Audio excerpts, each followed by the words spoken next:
Welcome back to Comics with Drew. I'm Drew, and today is the day that I finally talk about Tom King. There you go. This is Mr. Miracle by Tom King, right? And the reason I have this out is it's the last book that I bought by Tom King to read, and I hate this book. I genuinely cannot stand this book. This is a chore to read. It is one of the most boring books I have ever read, and that includes in-user license agreements, and those aren't even books. But it's terrible. It's a terrible book, and I'm one of the 4 people, it seems, in the world that can't stand this book. I mean, it gets rave reviews. Look, it's an Eisner Award winner. Best writer, best artist. Now, this book is just one of these things that I can't stand, right? And I've hit my limit with Tom. I've really, truly hit my limit with Tom because, you know, the problem is Tom is a great writer. See, check this out, right? I know that Tom is a great writer because Tom wrote this issue of Batman, and his entire first run of Batman, the beginning of it, just the beginning of it, where he does like I Am Gotham, for example, is some of the best Batman writing you'll ever find. It really, truly is. It's a great book. It's a wonderful book. If you've not read it, definitely give it a try. It is a fantastic comic book. It's one of the best comic books, and because not only does it have Tom King actually writing very well, it's got David Finch on art. David Finch is a phenomenal artist. He's one of the best artists working in comics these days. But that being said, the reason I'm talking about Tom King today is because of his latest issue of Human Target, which I have not bought and I will not buy. And the reason why I'm not going to buy it is because I'm tired of Tom's stupidity with this stuff. And by the way, this isn't a personal attack on Tom King, right? I don't care about Tom King's personal life or Tom King's social media exploits. This is not a critique of any of that.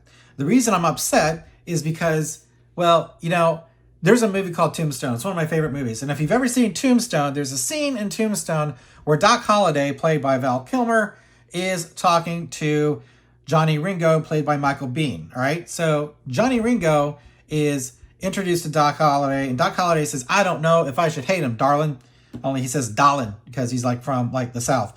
But he says, "I don't know if I should hate him or if I like him, or he reminds me a little bit of me." And so then they have a little tete-a-tete, and then Johnny Ringo speaks to him in Latin, and then Doc Holliday says, "You see that there, honey?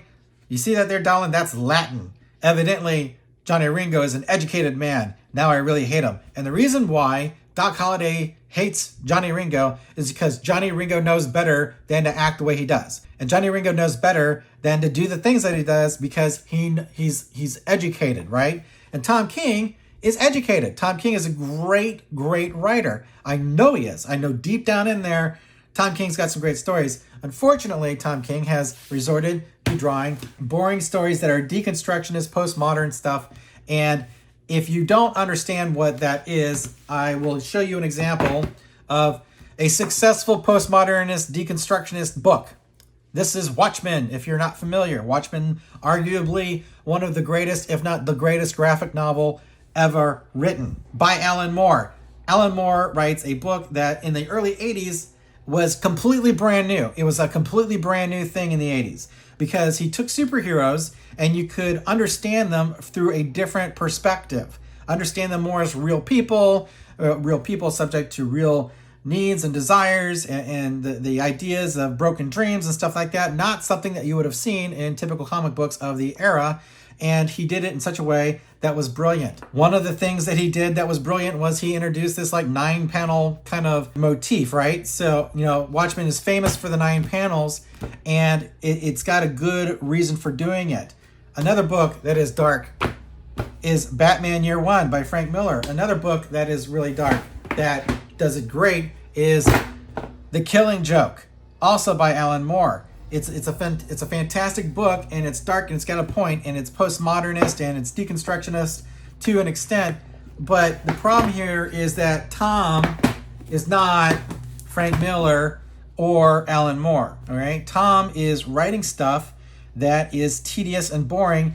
You know, I could understand it to an extent, but what he's done with the latest Human Target issue is he has graduated or progressed, if you want to say that, from being boring and having dumb dialogue like bat, cat, bat, bat, cat, and Batman being cutesy. He's graduated and progressed to murder.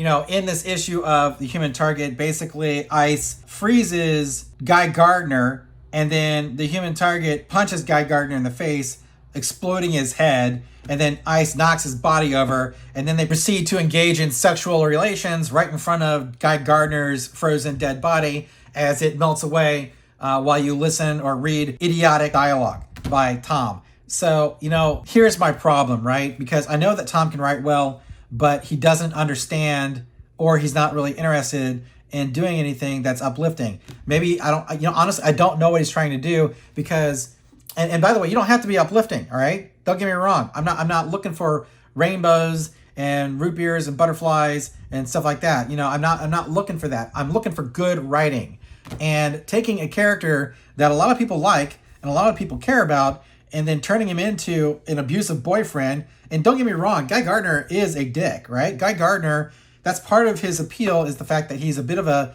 lunkhead and a jerk. And, and people still like that. But just because you don't like whatever issue you have going on in your life doesn't mean you can take a character that's established that people enjoy and then murder him and then go bang his ex-girlfriend in front of him. That's just disgusting. I don't understand. I'm sure that there are people out there that say, oh, this is awesome, man. This is great stuff, right? I'm not one of them, and I'm just tired of seeing it. I was thinking, why does Tom King keep getting all these projects? And I think I may have hit on something. Tom King is a former intelligence operative.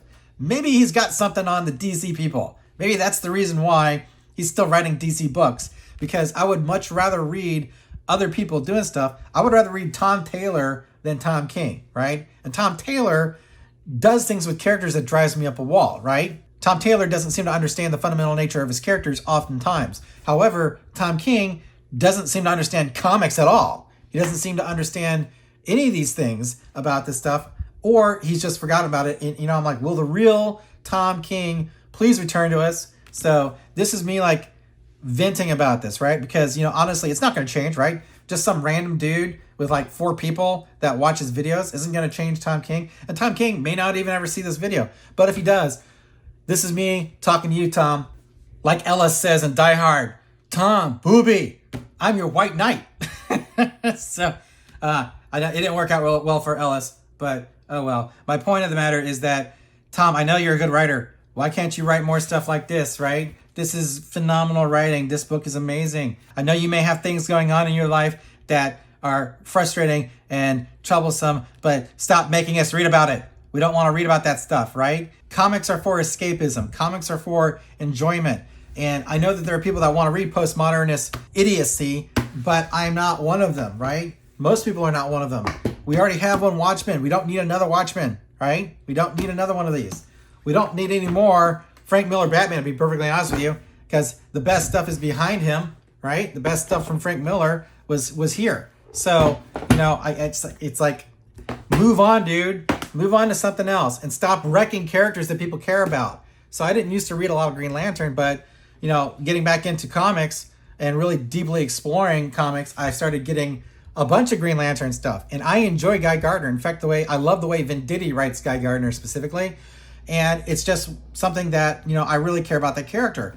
And, I've had enough of it. And, you can wreck characters all you want, but stop trying to be nasty and unnecessarily pissy and antagonistic. So, that's my rant about Tom King. I'm just fed up with it. I was talking a little bit about this on my stream yesterday, but, I just,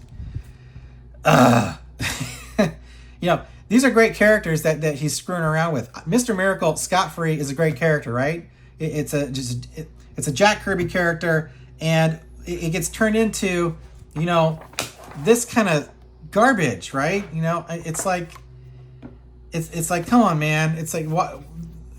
I